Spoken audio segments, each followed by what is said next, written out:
Bamwe bati twaremeye kuzajya mu ijuru niho twese tuzishima iteka. Abandi bati umubare wagombaga kujya mu ijuru waruzuye kuko ni 144. Abandi se ubwo turaruhira ubusa. Ariko ubundi mureke mbabwire, abavuga gutya bashingira ku ijambo ry'Imana dusanga mu gitabo cy'ibyahishuriwe Yohana intumwa umutwe wa 7 umurongo wa 4.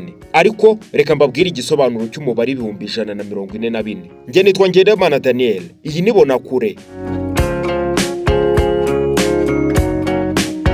Tugendeye kuri Bibiliya nk'uko twabisomye haruguru, uyu mubare ushushanya abagaragu b'Imana bashyizweho ikimenyetso ku gahanga, bakaba bahagarariye imiryango yose ya Isirayeli. Ni ukuvuga ngo umuryango mugari w'abana b'Imana. Isirayeli igizwe n'imiryango 12 yo mu isezerano rya kera n'imiryango 12 yo mu isezerano rishya ihagarariwe n'intumwa 12 za Yesu. Ndabeshya? Nk'uko tubisanga henshi muri Bibiliya, iyo bashaka kuvuga abantu benshi baravuga ngo abantu 1000 n'ibihumbagiza. Niyo mpamvu ku buryo buhinnye umubare 144 wavuye aha ngaho. Fata 12 ukube 12 nurangiza ukube 1000, uraza kubona igisubizo cy'144. Ibi kandi bigashimangirwa n'ibyo benshi birengagiza gusoma nkana ku murongo wa 9 ahanditse ngo nyuma y'ibyo mbona imbaga nyamwinshi y'abantu umuntu atabashaga kubarura iturutse mu mahanga yose, mu miryango yose, mu bihugu byose no mu ndimi zose. Bari bahagaze imbere y'umwami n'imbere ya Ntama, bambaye amakanzu yererana kandi bafashe imikindo mu ntoki. Ibyo tubisanga mu gitabo cy'ibyahishuwe umutwe wa 7 kuva ku murongo wa 9 kugera ku murongo wa 10.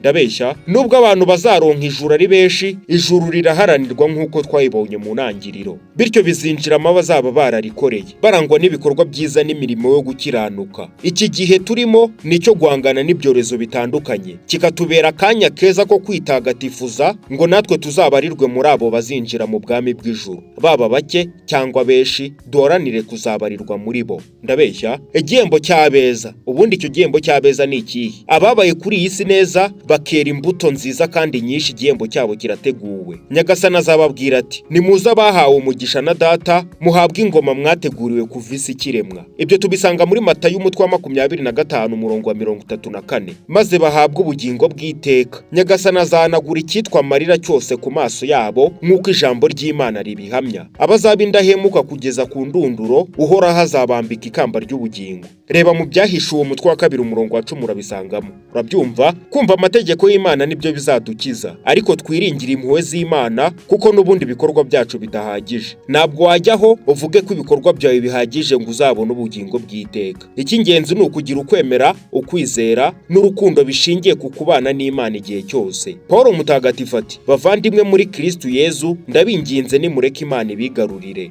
Bitabaye ibyo uzabwirwa uti mva imbere sinakumenye. Igihe Yesu yanyuraga mu nsitsiro yigisha, ubwo yerekezaga i Yerusalemu, haje umuntu aramubaza ati mwigisha, koko abantu bake nibo bazarokoka? Nuko aramusubiza ati muharanire kwinjira mu muryango ufunganye, ndabibabwiye. Benshi bazagerageza kwinjira ariko boye kubishobora. Ibyo tubisanga muri Luka umutwe wa 13 kuva ku murongo wa 22 kugera ku murongo wa 24. Ndabeshya? Ngo batarakiranutse ku isi bazakomanga bati shobuja dukingurire. Azabasubiza ati sinzi yo muturutse, nimumve imbere sinabamenye. Bati koko ntabwo tuzi, n'ukuntu twaririye kandi tukanywera imbere yawe, twitabiriye amasengesho n'amateraniro kenshi, ndetse twigishije ijambo ry'Imana mu izina ryawe, kandi twafashaga abakene uko bitegetswe. Reba muri Luka ku mutwe wa 13 kuva ku murongo wa 25 kugera ku murongo wa 28. Nyamara uko gutakamba kuba impfabusa, kuko nubwo bibwira ko bakoze neza mu maso y'abantu, bitigeze binyura Imana. Iryo ni ijambo ry'Imana mw'abantu mwe. Nyagasani uzandindira ijambo ngo mva imbere sinakumenye. Urabyumva? Isi izashira ryari? Ubundi icyo kibazo,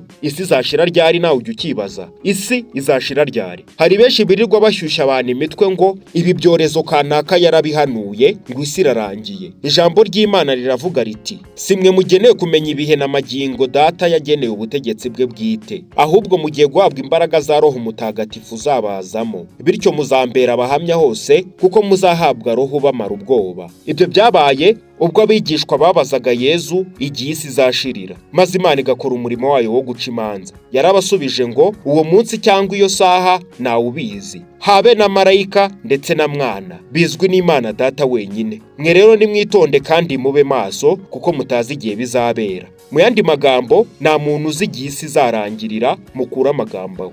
Bavandimwe, nibyo koko isi izashira, ariko gusesengura iby'uko bizagenda tubiharira Imana kuko ntawasobanura ibikorwa byayo byose. Nasanze ibyo yaremye byose biberanye n'igihe cyabyo. Yahaye abantu kumenya ibyahise n'ibizaza, ariko ntabwo bashobora gusesengura ibikorwa by'Imana byose uko bingana. Ibyo turabisanga mu Mubwiriza umutwe wa 3 umurongo wa 11. Tube maso kandi duhore twiteguye, dushakisha ubutungane mu gukora ibyiza, bityo tuzaronka ubugingo bw'iteka, aho kubushakira mu nyigisho z'iterabwoba zishobora kuturangaza tukaburiraho abandi baronkeye. Ibyo ngibyo urabyumva. Nibaze ko Salomo wagize ubwenge kuva isi yabaho kugeza amaginga ya nta wundi wigeze agira ubwenge bwe. Yavuze yuko iby'Imana nta wabirondora, dushakira ubutungane mu gukora ibyiza, bityo tuzaronkera ubugingo bw'iteka. Ibindi byo gushaka gusesengura, wa musesenguzi we, umeze neza. Iryo ni ijambo ry'Imana abona kure yaguteguriye. Amahoro y'Imana kandi musenga ubudacogora.